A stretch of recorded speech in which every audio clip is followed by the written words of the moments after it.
Good morning to all my dear students of class 3. Today I am here to explain you the chapter number 3 of the subject social science. आज की class में बेटा मैं आप लोगों को chapter number 3 social science subject explain करूँगी. Okay, so let's begin now. The name of the chapter is The Face of the Earth. What is the name of the chapter? The name of the chapter is The Face of the Earth. You have to write today's date. आज की date आप लोग यहाँ पे लिखेंगे. That is 27/7/2020. In this chapter बेटा I have underlined some words जिसको आपको भी अंडरलाइन करने हैं. मैंने इस चैप्टर में रेड पेन से कुछ वर्ड्स को अंडरलाइन किया है जो इस चैप्टर्स के डिफ़िकल्ट वर्ड हैं. आपको उन वर्ड्स को अंडरलाइन करना है मेरे एक्सप्लेनेशन के साथ साथ. सो मैं एक्सप्लेनेशन स्टार्ट करती हूँ. It is not possible to see the whole world at a time. Neither can we go to different places to study the various parts of the earth. For this purpose we use globes and maps.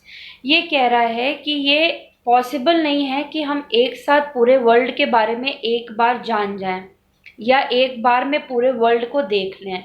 ठीक है, क्योंकि हम एक एक जगह पूरे world की जाके उसकी जानकारी प्राप्त नहीं कर सकते. इसको थोड़ा आसान बनाने के लिए हम ग्लोब और मैप्स की सहायता लेते हैं. अब आगे पढ़ते हैं कि ग्लोब और मैप क्या होता है. The first heading is globe. ये आप देख रहे हैं, ये ग्लोब है. ये हमारे अर्थ का एक स्मॉल मॉडल है. ठीक है, यानी कि जब हम किसी भी चीज़, किसी भी बिल्डिंग का एक स्मॉल मॉडल बनाते हैं, जैसे कई बार घर बनाने को दिया जाता है तो हम थर्माकोल या दफ्ती की मदद से बनाते हैं, उसी प्रकार से हमारी अर्थ का ये मॉडल बनाया गया है जिसको हम ग्लोब कहते हैं. ग्लोब है क्या? अ globe is a model of the earth which gives us a fairly accurate idea of the earth surface. Globe एक ऐसा मॉडल है जो हमें अर्थ के बारे में एकदम सटीक आइडिया देता है. It shows us where different countries, oceans, seas and cities are located. Globe हमें बताता है कि पूरे वर्ल्ड में कौन सी कंट्री, ओशन, सीज और सिटीज़ कहाँ पे लोकेटेड है. But a globe has certain disadvantages. Globe हमें कई इन्फॉर्मेशन देता तो ज़रूर है, लेकिन इसके अलावा ग्लोब के कुछ डिसएडवांटेजेस भी होते हैं. ठीक है, यानी कि कुछ कमियां. क्या है वो कमियां? Due to its small size it is not possible to study the places on the globe in greater detail. ये कह रहा है ग्लोब का साइज छोटा होता है. हम डिटेल में किसी जगह के बारे में इस ग्लोब में ना तो लिख सकते हैं ना तो पढ़ सकते हैं. It is difficult to carry a globe from one place to another. To solve these problems, maps were designed. Globe को अपने साथ इधर से उधर ले जाना आसान नहीं है. हर समय आप ग्लोब को पकड़ के घूम नहीं सकते. ठीक है, तो ये प्रॉब्लम सॉल्व हो जाए इस वजह से मैप्स को डिज़ाइन किया गया. अब पढ़ते हैं मैप के बारे में. A map is a drawing of the different parts of the earth on a flat surface. यहाँ पे स्पेलिंग गलत दी हुई है, PLAT, आप इसको FLAT कर लेंगे. और ऑन पेपर. मैप क्या होता है? एक ड्राइंग होती है जिसमें हम अर्थ के डिफरेंट पार्ट्स को ड्रॉ करते हैं एक प्लेन पेपर पे. ठीक है, एक फ्लैट पेपर पे. इट कैन बी फोल्डेड और रोल्ड. सबको पता है कि पेपर को हम फोल्ड भी कर सकते हैं और रोल भी कर सकते हैं. So it is easier to carry and store a map. इस वजह से मैप को साथ लेके घूमना ईजी हो जाता है. क्यों? हम उसको फोल्ड करके अपनी पॉकेट में रख सकते हैं. पेपर का कोई भार तो होता नहीं है कि हमें उसका वज़न महसूस होगा. ठीक है, maps are easier to carry from one place to another as compare to globes. A book of map is called an atlas. ये एक एटलस बनी हुई है. ये एक बुक होती है जिसमें सारे मैप्स होते हैं पूरे विश्व के. ठीक है, maps give us more detail than globes. Maps हमें ग्लोब्स से ज़्यादा डिटेल देता है किसी भी जगह के बारे में. Both of these give us detail view of the surface of the अर्थ. लेकिन ये दोनों ही हमें डिटेल प्राप्त करता है अर्थ के सरफेस के बारे में. लेकिन अगर मैं ज़्यादा एडवांटेजेस बोलूँ या बोलूँ कि जो लोग ज़्यादा यूज़ करते हैं, जो लोगों को कन्वीनियंट पड़ता है यूज़ करना, वो है map. Next is oceans and continents, यानी कि महासागर और महाद्वीप। ठीक है, वर्ल्ड में कितने महासागर हैं और कितने महाद्वीप हैं ये हम पढ़ेंगे। Most of the earth is covered with water and the rest of it is land. The water is in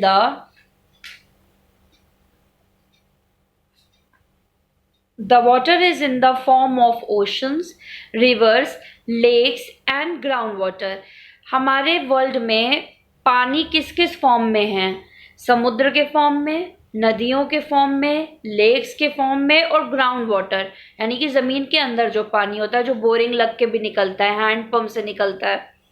ठीक है, some of these water bodies have been marked in blue. कुछ वाटर बॉडीज इस figure में देखिए blue से mark की गई है।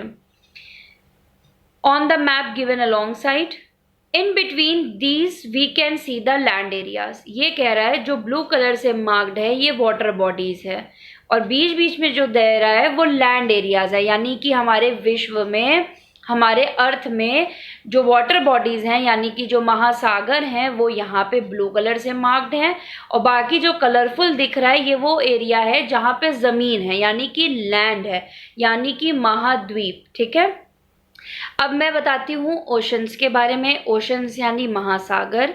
हमारे वर्ल्ड में 4 महासागर हैं, इसके बारे में हम पढ़ते हैं। As we can see on the map, there are some huge water bodies। जैसे कि हम मैप में देख सकते हैं वाटर बॉडीज हमारे पास ह्यूज है, यानी कि वाटर आपको यहाँ पे ज्यादा दिख रहा है। ब्लू कलर मतलब पानी। These are the four main oceans। यहाँ पे 4 मेन ओशंस हैं, नेमली इनके नाम हैं the Pacific ocean, the Atlantic ocean, the Indian ocean and the Arctic ocean. 4 oceans होते हैं, यानी 4 महासागर होते हैं। The Pacific ocean, the Atlantic ocean, the Indian ocean and the Arctic ocean.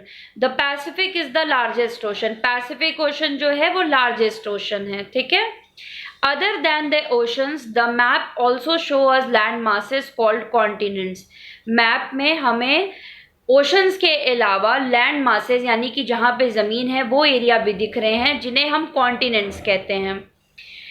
Continents total 7 होते हैं। The 7 continents in decreasing order of their sizes are. Decreasing order में अगर हम पढ़ेंगे तो 7 कॉन्टिनेंट्स जिनका नाम है Asia, Africa, north America, south America, Antarctica, Europe and Australia. फिर से इसको पढ़ना सीखते हैं। Asia, Africa, north America, south America, Antarctica, Europe and Australia. Australia is the smallest while Asia is the largest continent. तो ये डिक्रीजिंग ऑर्डर में था, यानी कि स्टार्ट कहाँ से हुआ? उस कॉन्टिनेंट से जो सबसे बड़ा है। तो सबसे बड़ा है एशिया, फिर Africa, north America, south America, Antarctica, Europe and Australia. Australia क्या है? सबसे स्मॉलेस्ट, क्योंकि इसको हमने सबसे लास्ट में लिखा है। और एशिया क्या है? सबसे लार्जेस्ट कॉन्टिनेंट, क्योंकि ये सबसे पहले था। Continents are further divided into smaller parts called countries. फिर इन कॉन्टिनेंट्स को हमने कंट्रीज में बांट दिया, ठीक है, यानी कि देशों में। अब उसके बारे में पढ़ते हैं। Last heading of this chapter is land forms. Now let's study. Different areas of land are known as land forms. Land यानी कि जमीन, जमीन के अलग अलग हिस्सों को हम लैंड फॉर्म कहते हैं। हर जगह की जमीन एक जैसी नहीं होती है। इस पैराग्राफ में हम यही पढ़ेंगे कि पूरे विश्व में जमीन के क्या क्या प्रकार हैं, ठीक है।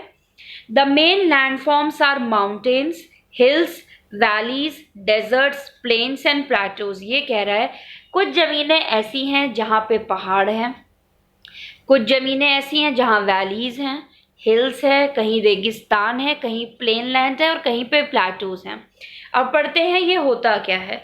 The earth has some high, very high areas known as mountain. सबको पता है पहाड़ क्या होता है, तो अर्थ में जो बहुत हाई एरियाज हैं उसे हम माउंटेन्स कहते हैं। The raised parts of land which are not as high as mountains are called hills. इसके अलावा कुछ पहाड़ जैसे दिखने वाले एरिया होते हैं, जो पहाड़ जैसे ऊंचे नहीं होते, उनसे थोड़े से कम होते हैं, उनको हम हिल्स कहते हैं। अ valley is the low area between two mountains और टू हिल्स। वैली क्या होता है? एक लो एरिया होता है जो कि दो माउंटेन्स या दो हिल्स के बीच में होता है।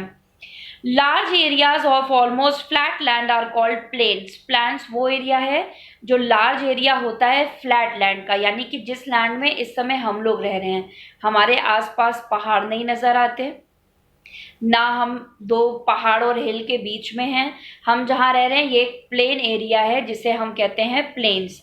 Plateaus are highlands which are at the top.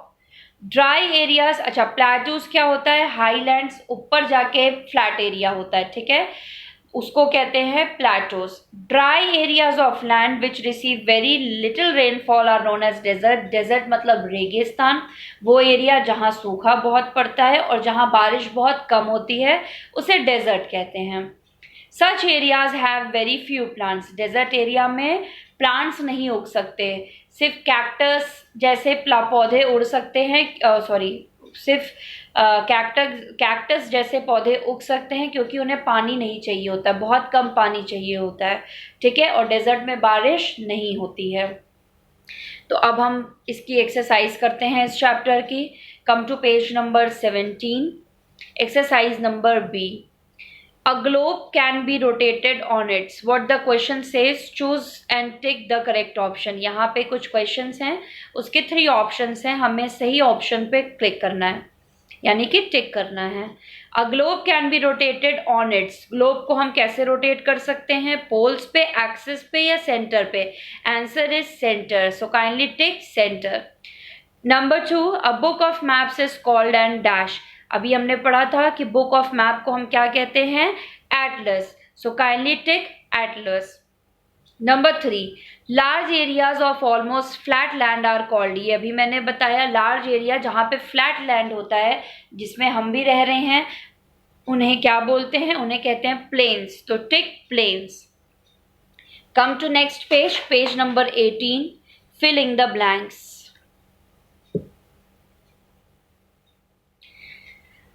Number 1, a globe is a model of the dash. Globe क्या है? किस चीज का मॉडल है? हमारी पृथ्वी का, अर्थ का। तो राइट हियर अर्थ, EARTH।